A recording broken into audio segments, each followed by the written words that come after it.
So what now, Daniel Dubois? In fact, what now for him and the rest of the heavy hitters, eh? We are at one of them crucial moments where the Glamour division is about to explode into life again, the calm before the storm, if you will. I mean, we got Usyk about to announce her fight, AJ's going to announce her fight, Parker's only had a couple of rounds and he's ready to go again, plus, of course, Daniel Dubois is surely about to announce his next move as well, I think. I mean, in fact, if I know where he is, he's gone AWOL, the boy. Now, maybe you're watching this video and he's finally resurfaced, but as of March the 8th, a full 14 days since pulling out of the very interesting matchup with Jospeh Parker, no one's heard a bloody bean from him now. Obviously, when it happened, the old boxing world went into overdrive. The conspiracy theories started floating about what's going on. Has he bottled it? Has he done a runner? Has he accidentally got some grease in his eyes? Oh yeah, tell you what, don't get me fucking started on that load of bollocks. Unbelievable. I mean, if anyone gets knocked out and hits the canvas from now on, just say you got air gel in your eyes and they let you off apparently. Fucking marvellous, innit? What about blood in the eyes? Are we allowing corners to wipe that away as well? Can you take a knee for a timeout whenever you want nowadays? I'm all confused. Just let us know because we need some clarification on these new Tank and Steve rules of fucking boxing. Thanks a lot, anyway. Amongst all the noise, the week after the fight, his father Stan popped up on TalkSport saying the reason he pulled out was a combination of swollen glands and an ear infection. And then it was the doctor who recommended for him to not fight. He said, you can if you wish, bruv, but 3 rounds in and you're gonna feel it. So that's that, innit? Fair enough, I suppose. But then old Frankie boy popped up more recently and safe to say he's not too happy about people querying this story. In fact, he's fucking fuming about it. Now, when Dubois was forced out of the fight against Parker, a number of old criticisms reared their ugly heads. I'm sure you're not surprised. I think maybe you've already discussed. Do you know what? I couldn't give a flying fuck about any of that bullshit. I don't even want to hear it. The man was pulled out by the British Boxing Board of Control's doctor. End of story. Anybody who wants to look any deeper than that are morons. And the question is, pretty to be honest, Dan, is moronic as well. The doctor pulled him out. It's in writing. It's wrote to us. He cannot fight. That's the end of it. I couldn't give a shit about what they think, people, trolls and idiots. I know I've got my own eyeballs. I'm involved in the business. I know what I'm looking at.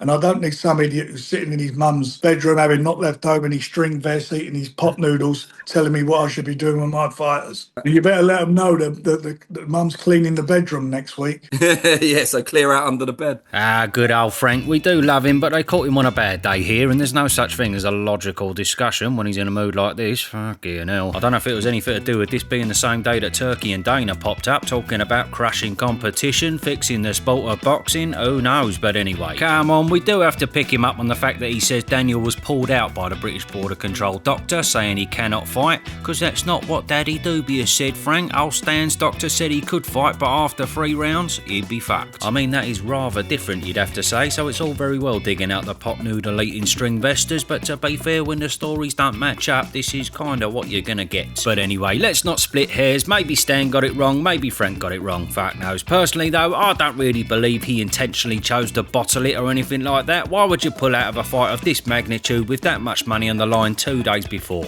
It just don't make any sense. If you're going to pull out, you wouldn't wait till the middle of fight week, surely. So I can only assume he really was in absolute bits and thought, nah, it's just too risky, bruv. However, a man who does deserve a bit more transparency is the opponent he left in the lurch, old Jospeh Parker. He's not too happy about it all, because even though Frank's his promoter, he's still very much in the dark. In the aftermath now, how do you feel about how all this went down?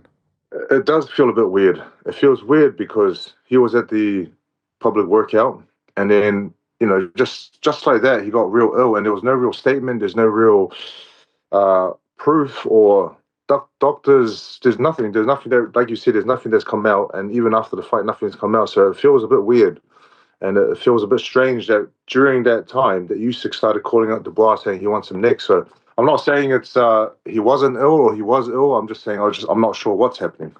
So yes, Frank could have nipped it in the bud by showing Joe and us the proof he's got from the border control, but he hasn't done, and that's that. Anyway, it don't really matter now. What's more confusing about all this is that the brilliant Jospeh Parker, who outside of Usyk just completed the most phenomenal run in heavyweight boxing, beating Wilder, Zhang and Bakoli, has now been completely left out in the cold, just tossed to the sidelines. There's no talk of a reschedule, there's no talk of him actually getting the Usyk fight, and everything's just gone full pelt towards Alexander Usyk versus Daniel Dubois. And the question is, why?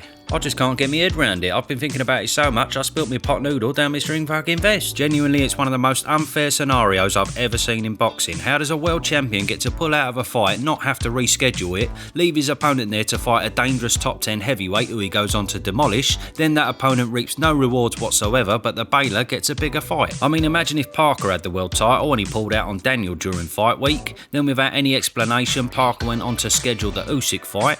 How would Frank react then? I'll tell you how, his head would have fucking steam coming out of it. But anyway, there we are. So yes, there's no question that morally it should have been a reschedule of Dubois versus Parker, but on the basis that this was a voluntary, there's obviously no obligation to do so, meaning almost certainly it's going to be Usyk versus Dubois 2 coming our way this summer. Oh yes, don't get me wrong, I'm up for seeing it again. I've got to be honest, after the last time they fought, I think I know what happens again this time. But anyway, it's a decent fight, bring it on I suppose. And what about old AJ Will? After the fallout, will he be clambering for the Dubois fight and another chance at that juicy world title? Possibly. I mean, he weren't clambering for it before. In fact, he said, fuck that, I'll sit this one out. However, Eddie now reckons there's a chance of this little ditty happening all over again. But just quickly, before we get into that, a word from today's sponsor. An absolute beauty for all you boxing fans, it's Boxing Showtimes. This blinding app offers it all from a detailed schedule to comprehensive information on each event, along with the tailor the tapes, fight times, ticket sources, up-to-date undercard lineups, and a boatload of technical overviews on each of your favourite fighters. Check out all the juicy details on any upcoming fights, plus much more, and read all the hot news stories bubbling up in the boxing world. Ain't it fucking blinding, eh? So use my promo code below for access to all the ad-free premium features, everything a boxing fan could ever need. Smashing stuff. Now back to the vid.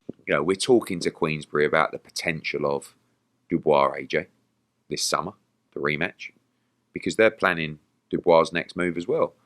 Some brief conversations with His Excellency about AJ against Wilder. You know, the Parker fight could have potential, but I think at this stage, like, if you said to me, like, why would you roll the dice against Parker for the interim world title when you can roll the dice against Dubois for the full world title? I don't think there's any difference in those fights, really. So then what we saying about Dubois versus AJ 2? Well, I'm sure we'd all be double keen to see it again. You'd expect the rematch to be a bit more competitive. Who knows, maybe AJ just had some grease in his eyes last time. Fuck me. But anyway, having said that, if you're Daniel Dubois, why would you bother? It's a risk with no reward other than a blinding payday, but the Usyk fight is probably just as lucrative with the prospect of undisputed on top as well. So let's be honest, Eduardo, it's just not going to happen, bruv. However, putting Dubois to one side, what about Frank Warren's favourite bench warmer, Jospeh Parker for AJ? Oh yes, that looks a lot more promising now, and why not, eh? First of all, he's a great fighter, Parker, though you'd have to say on paper he's not quite as dangerous as Dubois, which suits AJ. But secondly, and most importantly, he's already beat him once before. He knows he can do it again, so why would you bother with, I don't know, Caballero and his absolutely disgusting fucking body shots, or an unpredictable Bacoli, when you could have another crack at someone you've already got the better of, and who's actually a bigger name out of everyone left anyway. He's pretty much a no-brainer, isn't it? Outside of that though, Eddie mentioned Deontay Wilder as well. I mean, fuck knows what he's doing at the minute. There's rumbles from Malik Scott, they're trying to set up a fight with Francis Ngannou, which, okay, that does make a lot of sense for both men, to be fair. In fact, it's actually very difficult to pick a winner in that one. But then can Wilder be coaxed into an AJ fight, having lost 4 out of his last 5 fights, 3 of which were quite heavy knockouts? I don't know. Obviously, it'll all come down to the money, but should the Ngannou fight be on the table and it's similar money, then it probably ain't going anywhere near old AJ, you'd have to think. But I'll tell you who's been popping up lately. Yes, old Tyrone Fury. He's clearly getting a bit bored of people not mentioning his name, so the old motivational videos are back. Nice and steady, Morecambe Bay. Does life get any better than that? Jogging with your son. I can't believe he's old enough and mature enough to come out with his big papa daddy and do the running on the promenade. The road is very welcoming and there's no feeling like it. So if you're in, who and hour in, if you're going to get out and do a run and do a bit of exercise this morning, the answer is yes, you can.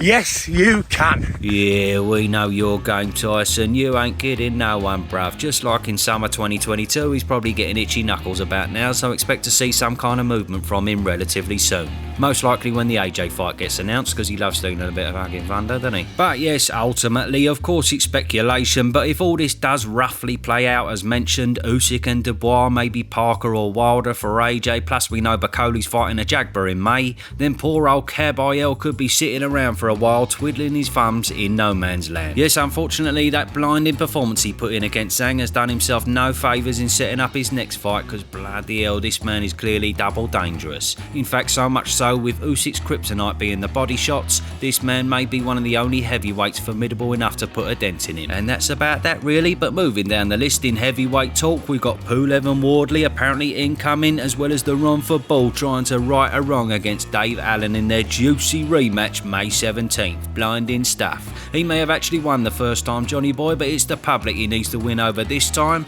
not just the judges. Can't wait, bring it on. Let me know your thoughts below. Bon voyage for now.